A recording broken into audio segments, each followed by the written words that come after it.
to remember. Number one, Dr. Sadao was 22 years of age when he went to America to get higher education in surgery and medicine. Number one. Number second, when he returned and his father had always expected a lot of him. So when the father died, he had already turned 30, and he had become very famous as a surgeon as well as a scientist. Number second. And third, he had actually not been allowed to go out of Japan because of the selfish attitude, the selfish stance taken by old Japanese general, because Japanese general was selfish enough to hold him back. Why? Because the general had personal ailments.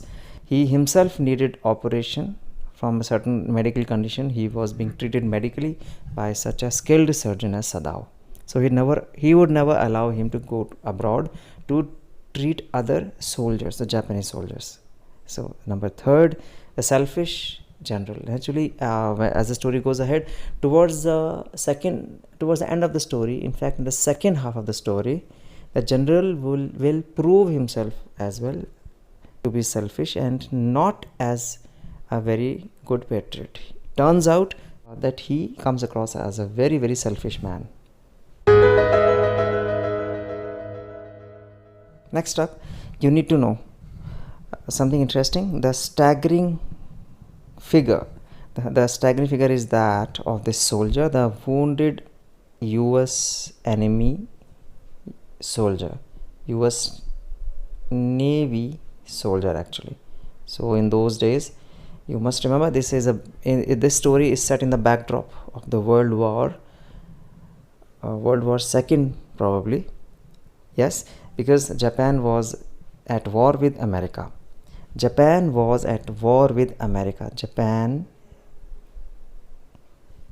against USA. So Japan had to bear the brunt of USA's assaults. But later on, you know how Japan was given Hiroshima and Nagasaki atom bombs. There you see this soldier, the staggering figure, muddied, all bloodied and muddied, and he has got all this yellow beard. It's not actually visible over here because it's black and white. Yellow beard. He must have been a blonde soldier, and he's wearing all tattered clothes. Tattered means all down to rags. Tattered dress, actually, the uniform of a Navy soldier, and must have been finding it difficult really to walk. He was hit by rocks as well. So was in great pains. His guts were aching a lot. He had got bullets somewhere on the right side actually. On his right side, somewhere in the waist, there he had received bullets by the enemies, by the Japanese soldiers. He was a prisoner of war. P-O, I write O as small, war means W, P-O-W. So he must have been a prisoner of war, but he somehow had managed to escape. He is wounded, Sadao claimed. He made haste to the man who lay motionless. Now this couple, when they were standing on the balcony of their big mansion or in the terrace of their mansion enjoying the sunset, this strange figure in wet rags of garments, staggering and very heavily wounded, grievously wounded, was spotted. So Sadao spotted him and Hannah also saw him. So they saw the man and immediately recognized it must have been a white man, white from USA. The wet cap, remember this, and the yellow hair, wet cap had US Navy written on it. So clear indication of his nationality. And Sadao, you see here, had expert fingers. He began to search for the wound. He found it. The blood flowed profusely at the mere touch of it, and there was this black gunpowder also found at the place where he must have been shot. Rocks also had struck his wound, which is why he was more grievously wounded.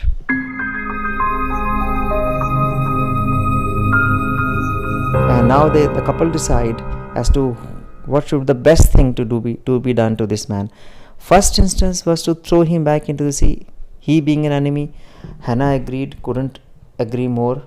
So they both agreed, but none of them, you must realize, none of them had the courage to throw him back. See, there is a little discussion between them, both rendered helpless. In fact, one of the statements coming from Hannah was, the kindest thing would be to put him back into the sea. But none of them moved. Both were actually indecisive. Because that must have been a very big decision to throw him back into the ocean. It needed a lot of courage and lot of insensitivity. They were not capable of such insensitivity. They were doctors. They were human beings. So finally, it was decided, actually, because you see the dialogue here. This is interesting. An extract may come in the examination on this part. Come, are we able to put him back into the sea? Sadao said, if I am able, are you? Like, suppose I am able to throw him back, so are you also going to help me? Are you also able to do the same? So Hannah said, no. But if I can alone throw him back, Sadao says, no, I cannot. In continuation with that very exchange of dialogue, if I am able, are you? Hannah says, no. But if you can do it alone, Sadao hesitated. Now the strange thing is, Sadao said, the strange thing is that if the man were whole, I could turn him over to the police without difficulty. I care nothing for him. He is my enemy. Sadao knows very clear. He hates the enemy. He knows he is the enemy. All Americans are my enemy, he says. But I cannot do so because he is a patient at present. So you cannot throw him back to the sea, Hannah says. Hannah finally concluded, we must carry him into the house. And Sadao couldn't again agree more.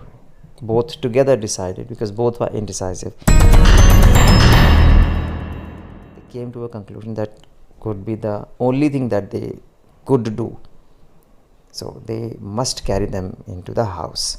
That is a decision they finally arrived at. The next problem, of course, they would face, as you see, as you will read in the chapter, the servants would pose a lot of problem. Actually, they would not accept it. They would be repulsed, and they would be actually opposing their masters for the first time. So after they agreed, they decided to lift the man, because you saw how Hannah was not willing to leave her husband alone on the sea beach, and she herself also could not do it alone. So they agreed to bring the man inside their house. He was very like a fowl that had been half starved for a long time, until it was only feathers and skeleton. That means the US enemy soldier, the prisoner of war who had run away out of the clutches of the Japanese army, had gone starved for probably so many days. So his arms hanging, they carried him up the steps and into the side door of the house. This door opened into a passage, and that's the murmured in distress. Yes, he had better be washed. Sadao agreed.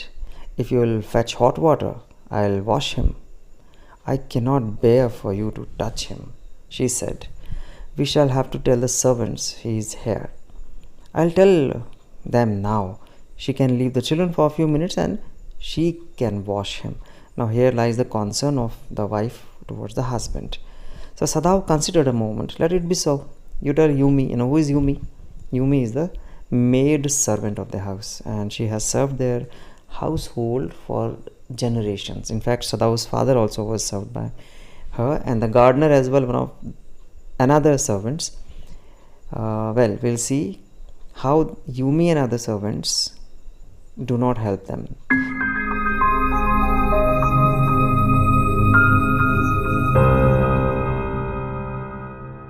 He'll die unless he is operated on. Sadao said, considering the question is whether he will not die anyway. And this is very, very interesting, students. See how they are jostling between the question of the enemy's death and his being alive. Do they really want him to be alive, to come alive rather, or do they want him to die? Well, yes, they want him to die, but they can't leave him to die. They have to bring him inside and cure him. That's the duty of a doctor. That's the beauty of a doctor's profession. He'll die unless he's operated on. Sadao said, considering the question is whether he will not die anyway. Hannah cried out in fear, don't try to save him. What if he should live? What if he should die? Sadao replied. Now see this dichotomy in their hearts. He stood gazing down on the motionless man. The master ought not to heal the wound of this white man. This statement comes from the gardener actually. Now he does not want his master, that is Dr. Sadao, to bring that wounded soldier alive.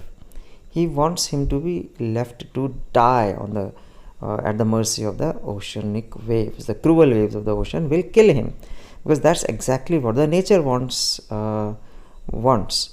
as he says, because he is a bit superstitious as well. This gardener or the servant, as he was an old man and he had served Dr. Sadao's father as well for a long time, so his eyes had seen the times go by and events happening, so he had gone superstitious. He says, then the sea caught him and wounded him with her rocks. If the master heals for the gun, what the gun did and what the sea did, they will take revenge on us. Now this is interesting.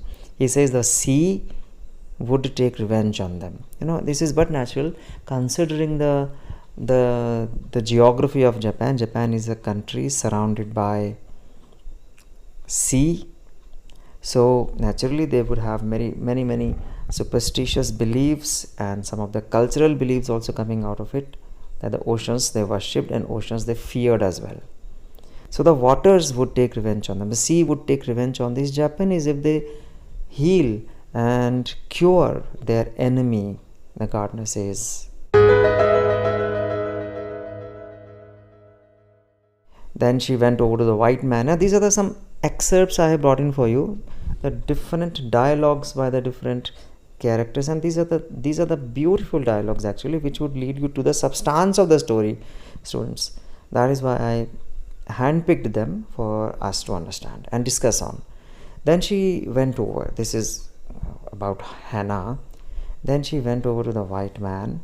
When she saw him, her thick lips folded themselves into stubbornness.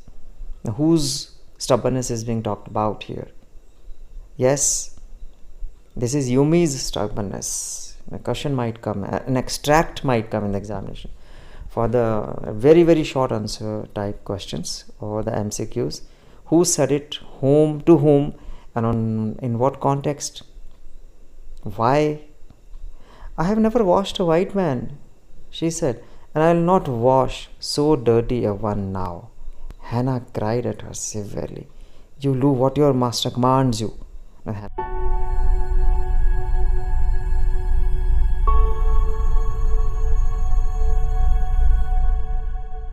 No, but what was returned by the servant? A very fierce look by Yumi in return. She never acquiesced. She never agreed. Actually, you will find a little later in the story that all the servants will leave their house. Although, however heartbreakingly, however reluctantly, Yumi could not have left the little children of Dr. Sadao and Hannah. She had tended them so fondly and so lovingly. So it was very difficult for her. But then resistance, naturally it was enemy, and they are servants after all. You must understand, after they are servants, they can't have as large a heart as that of Dr. Sadao or Hannah for that matter. So her round dull face was full of resistance She never agreed, and Hannah understood it immediately. But then there was another emotion, which emotion is being referred to here? Unreasonable fear. She felt afraid. Now the question might come, why did she feel afraid over here?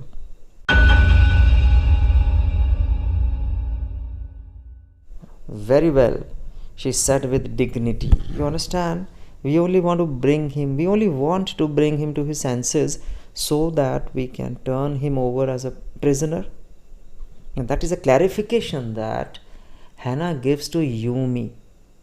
And just a couple of sentences back, I had asked you this question. What was the reason she was afraid of Yumi? Yes, because she was afraid Yumi could break that news, disclose that scary news. In fact, it was a very, very touchy,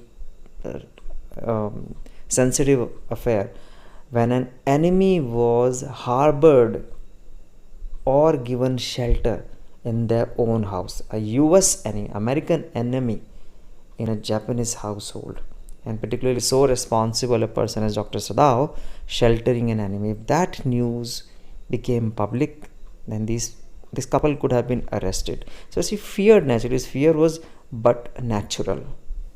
And you see, later on she gives an explanation. The question is, why does Hannah say this? So as to make her feel secure.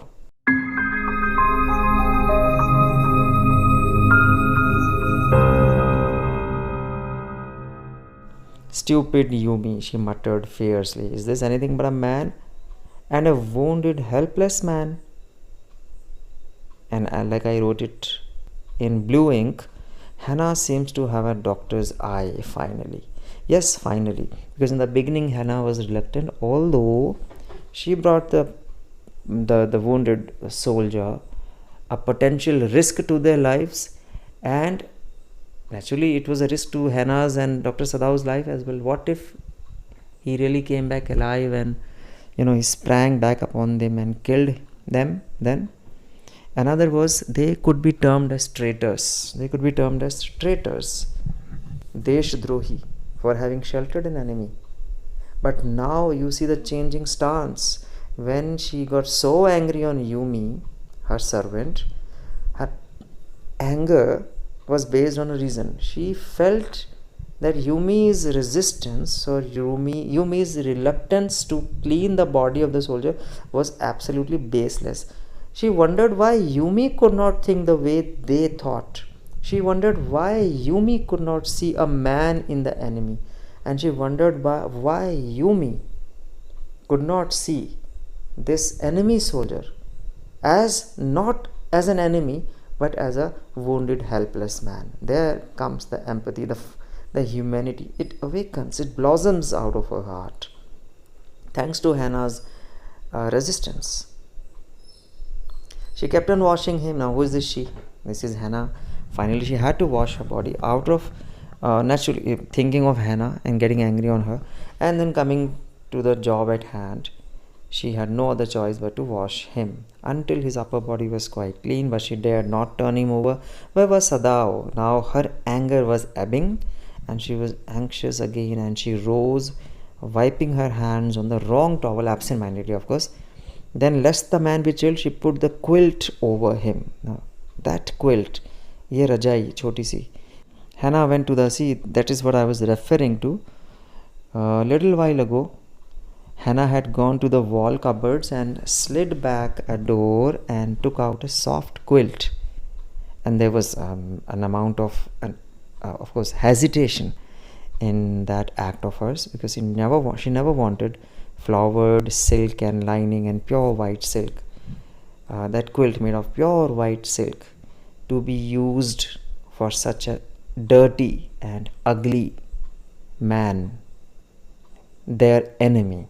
But later on, you saw, we already discussed how that flower of humanity awakened in her, and she did it instinctively. After washing the body of the soldier, she wrapped his chest and put that quilt over it so that he does not get chilled, he doesn't catch cold. He had lost much blood. You see the soldier turning upside down here. They had turned him over after Sadao came in with the emergency kit and the syringe, and that is a hypodermic doctor's syringe and all that, that paraphernalia which is needed to operate upon the patient. So you could see Hannah retching, vomiting, just because she had never seen any operation earlier. So Sadao was so absorbed in his own operation. He had taken bullets out of the waist, but now the backside of the body also, the body of this soldier had to be cleaned. So the hot water, towel and everything that was needed. At this moment, Hannah choked, like I said, her face pale, color of sulfur. Sulfur is yellowish.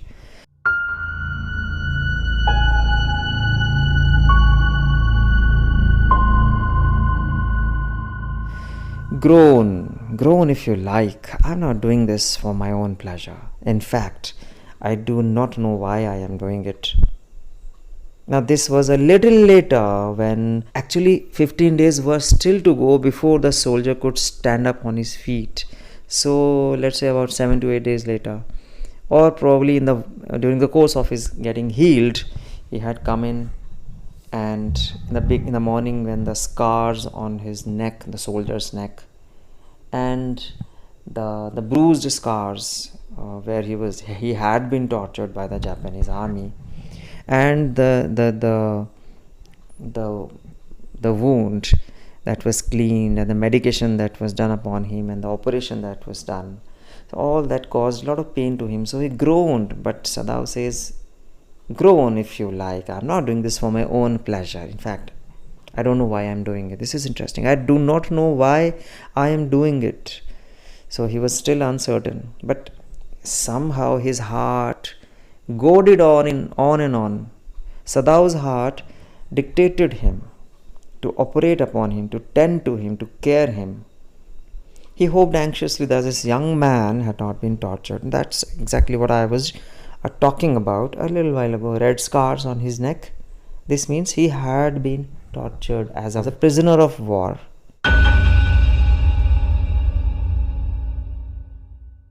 A paradox here. This is very interesting, students, and I really got fascinated by this. How the writer Pearl Buck has put together these words, this dialogue. He says, from the mouth of Dr. Sadao, Dr. Sadao says, it's not quite at the kidney, my friend. It was his habit to murmur to the patient when he forgot himself in an operation. My friend, he always called his patients. And so now he did, forgetting that this was his enemy. What does this mean?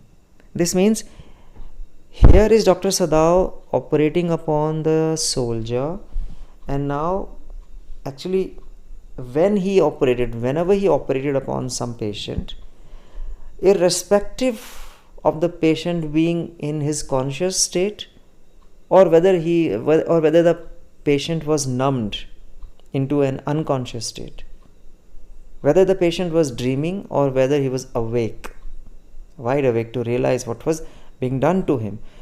Sadao used to talk to the patient. Actually, he was that was a kind of a communication with the patient. He would say, no, your kidney has not been destroyed this time, he says to the enemy soldier. My friend, nothing's wrong with your kidney, so bear. In a little while you'll be fine. My friend. And now he says my friend just as he would say to any other patient, little realizing and completely forgetting that this was his enemy. So this is an eye-opener. It tells much about Sadao. Being a doctor, animosity does not matter to him. Only his profession, his passion of tending to his patient and curing the patient matters.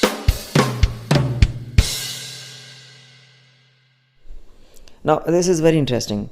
Who said it and whom? This statement is one of those statements given to every skilled doctor during their training. Ignorance of the human body is the surgeon's cardinal sin, sirs. to operate without as complete knowledge of the body as if you had made it. Anything less than that is murder. Who thundered these words in the classes? Well, that was the American professor. When Sadao used to take his classes, these were the words which rang in his ears all the while. Do not be ignorant of the body. Treat upon the patient, treat upon the body of the patient, treat upon every nerve and every cell of the body of the patient as if you have made the body. That means complete knowledge is an essentiality. And there comes the soldier, the American soldier, again in pains. He says, "Guts, they got my guts." Sadao, Hannah cried sharply. "Hush," Sadao said. And that was the soldier groaning again in pain and saying guts. That's where it pained a lot to him. The man sank into silence, so profound that Sadao took up his wrist, hating the touch of it. Despite hate, for all the hate that he had for his enemy, he was operating upon him. Who? Dr. Sadao. "Don't be afraid," she begged him softly. "How come you speak English?" "I was a long time in America." She saw that he wanted to reply to that, but he could not. And so she felt and fed him gently from the porcelain spoon. He ate unwillingly, but still he ate. Empathy by Hannah is being on display here.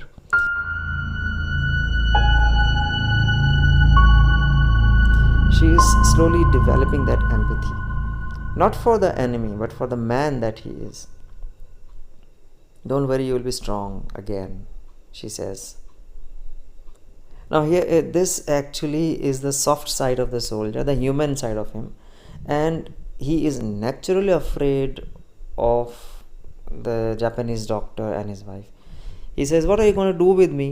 The boy, he was a 17-year-old boy who had turned into army, entered or recruited into the American army. "So are you going to hand me over?" That was a question he asked. And what did he think? What actually did he have on mind? Would the doctor leave him free? Leave him free after curing him? No, he was absolutely wrong, because Sadao was here in jumping on the occasion and telling him quite blankly, pointedly, "Whoever you are, I would have killed you if it was in my power. If I had not been a doctor, I would have immediately tossed you back into the oceans. So do not carry any delusion. Don't be worried. I will hand you over to the police. But first get well, and you will be a prisoner of war." So Sadao was a patriot too. This is where through a dialogue, Sadao's patriotic disposition, patriotic sentiment comes forth.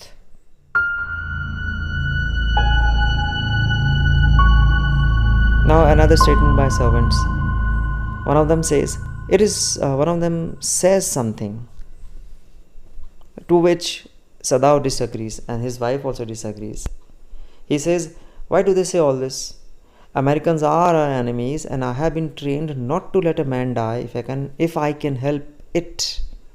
Well, the servants misunderstood them.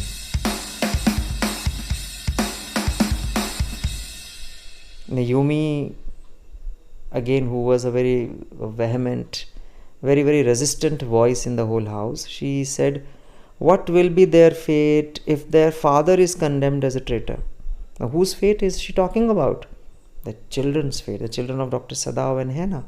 She says, that means she insists on Dr. Sadao and Hannah to throw him back into the oceans or get him killed, the soldier, get him killed, because their children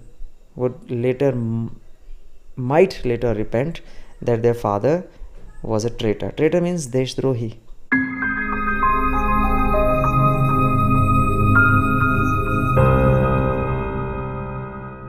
Now, the last stitches were to be pulled, like I had said a little while ago, a fortnight or so later, he would be a perfectly fit man. Fortnight means 15 days or so. From now, he would be a perfectly fit man. So now that 15 something days are left, suddenly that impulse of patriotism, that scare in him, that guilt in him resurges, bounces and nudges him into writing a letter to the general of army, Japanese general Takima. But that letter remains unfinished because something more powerful stops him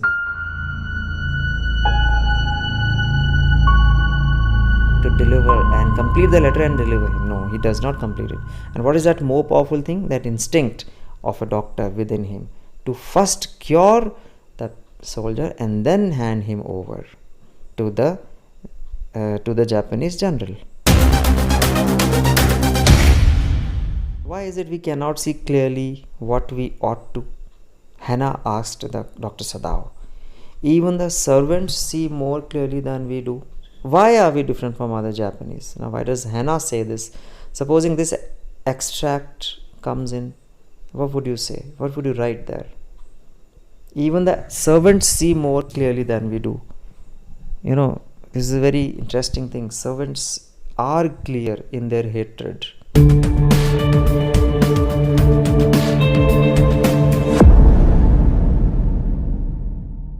Remember this. Try to understand. Servants are clear in their hatred of the enemy. But Sadao and Hannah are actually uncertain of throwing him back and killing him now. Now, my question, do you think this uncertainty is good or the clarity of the servants is good?